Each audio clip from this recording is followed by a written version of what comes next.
Hey, welcome to Wolf's Watch. I'm Wolf. Today we are watching the USS Iowa right here in the background. You can see some of the business end of the Iowa right here. 16-inch guns. It's one of four sets they've got. Some of the anti-aircraft guns, smaller guns they've got. The ship is 3 feet short of three footballs. Let's see if I can do that with my fingers. Three footballs in length. It is massive. Right now, I don't know if you can hear it, but in the background here, got a little bit of noise as the moorings and the gangplanks are shifting a little bit as the tide's going up and down here in Port of Los Angeles and San Pedro, California. And today is the anniversary. I think it'd be more appropriate, the birthday of the United States Navy. 248 years. Thank you so much to all of the men and women that are serving in the United States Navy, all of the U.S. military. But, special shout out to those of you in the Navy. Thank you. If you're serving in the Navy, thank you and happy birthday to your organization. Take a ship like the Iowa, dropped in the water, commissioned in August of 1942. And think about that. Recommissioned twice after World War II, host to three presidents, was decommissioned finally in 1990. It's a pretty good run, right, for a ship. And look, it's still in good condition. Imagine if need be, could be recommissioned again. But that's a long time, 1942 to 1990. There's a lot of change. And think about it as you're running your business. How could you survive the kind of change that happened between 1942 and 1990? 1942, television was still unheard of. Radio was still primary means of communication, mass communication, newspapers, books in the U.S. at that time. 1990, guess what? Internet's right around the corner, right? PCs are on everybody's desk already. We're getting networked in the workplace and at home. Had my first internet connection at home, 1993. Different story for a different time. But I wanted to point out is, how do you stay relevant? How do you think about all of the technology upgrades here? There's antennas all over the place on this ship, and there were some early days of radar when the Iowa was originally commissioned. But the technology continues to be upgraded within the ship. And think about those changes. And how do you keep those kind of changes in your business to discern what's relevant, what is going to provide you a strategic advantage, what's going to help the people that work for you, that work in your business, do their jobs more effectively, to help them move their careers forward, to help provide more value to your customers, right? That's where this is a very purpose-built machine behind us here. The U.S. Iowa, technically it's a weapon system, and it was very good at it. Very, very good at it. A 16-inch shell that it fires weighs 271 pounds.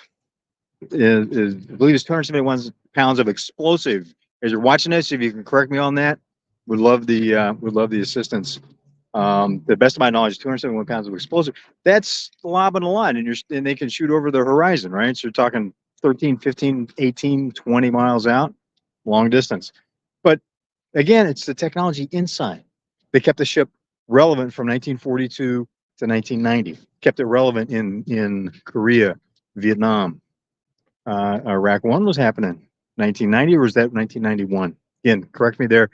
Lived through it, but was still just starting to, well, let's just say, wasn't quite as cognizant of what was going on around me in those days. And the point is, what can we learn from this ship? It's a huge honor. It's a bunch of history here. Huge honor to be able to spend time on ship. It's an incredibly informative museum here. We're an amazing team of volunteers that maintain the ship as a floating museum here. And thank you so much to all the volunteers that do so much hard work to do that. Wouldn't it be great if people thought about your business like that, right? That were willing to volunteer to help keep your business afloat over such a long run, over so many changes. With artificial intelligence being one of the huge changes that every business, we're all going through that together, right? Your business is going through that. How do you discern what's going to be relevant? How do you discern what's going to help your employees? What risks are involved? What is going to get you ahead of the competition and ultimately create more customer value, right? That's what you do as an entrepreneur. You start a business because you see a need and you fill it. See, you can do something better than someone else, or something that's lacking in service, that's lacking in the marketplace. So you build a company around that concept to deliver that value. How do you leverage the technology to deliver more value? And you need to look at what is that flow of value to your customer. But here's a trick. Start with your customer and work backwards. Start with your customer and work backwards so that everything is focused on ultimately serving more value to the customer. Then you can begin to identify what are the tools that are going to make sense now. Some of those tools 3 years from now won't exist.